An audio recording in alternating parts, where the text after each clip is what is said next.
Et c'est ce que nous disions donc que la solitude pouvait avoir ses avantages. Alors quels seraient les avantages selon vous de la solitude? Déjà on fait les repas tout seul, hein, tranquille.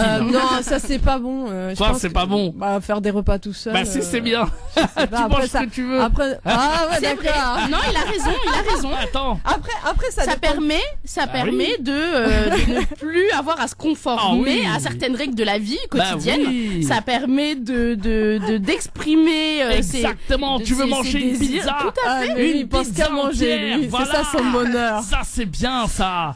Tu veux manger ce que tu veux, vas-y. Exactement, on est libre. Pas de juge, pas de quelqu'un qui dit non. Ouais. Exactement, le juge c'est Allah. Quoi d'autre pour la solitude? Ouais, l'avantage. Je pense tu peux sortir à l'heure que tu veux. Oui, mais je pense aussi pouvoir se ressourcer. Parce que lorsqu'on va dire, il y a énormément de personnes, comme tu disais tout à l'heure, chaque personne va avoir ses problèmes et ils vont t'en parler. Donc en fait, ils vont te recharger.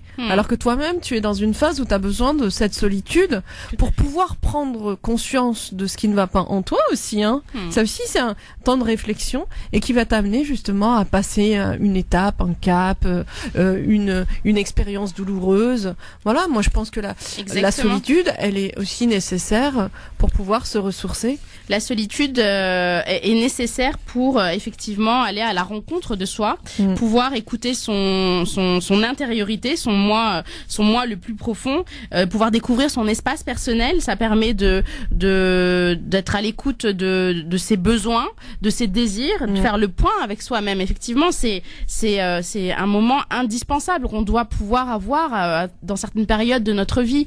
Les personnes qui sont des addicts, qu'on soit addict au travail ou addict, je ne sais pas, à un toxique ou addict à une personne, on a souvent un sentiment de vide intérieur, et ça j'espère que je vais avoir le temps d'en parler, un sentiment de vide intérieur que l'autre vient combler en réalité, alors ou que l'activité ou que le produit vient combler pour que je ne me confronte pas à mes propres failles et mes propres souffrances et mes propres douleurs. Donc la solitude effectivement elle a ces avantages là quand c'est transitoire, quand c'est pas prolongé. C'est ça, quand c'est transitoire, et comme dans la méditation aussi. Exactement. Dans la méditation, c'est important d'être seul pour se ressourcer et prendre conscience. Exactement. Mais juste pour rebondir sur ce que tu disais, Inda, effectivement, nous sommes des êtres humains et nous avons besoin de la présence et du miroir existentiel des autres.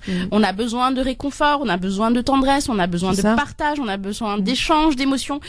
Sur le plan identitaire, mon jeu, JE, je le construis à partir de l'image que les autres me renvoient de moi en fonction des différents contextes sociaux. Je ne suis moi que parce que les autres me renvoient ce que je suis. Je me vois dans le regard des autres. Si je suis seule, je ne peux pas exister.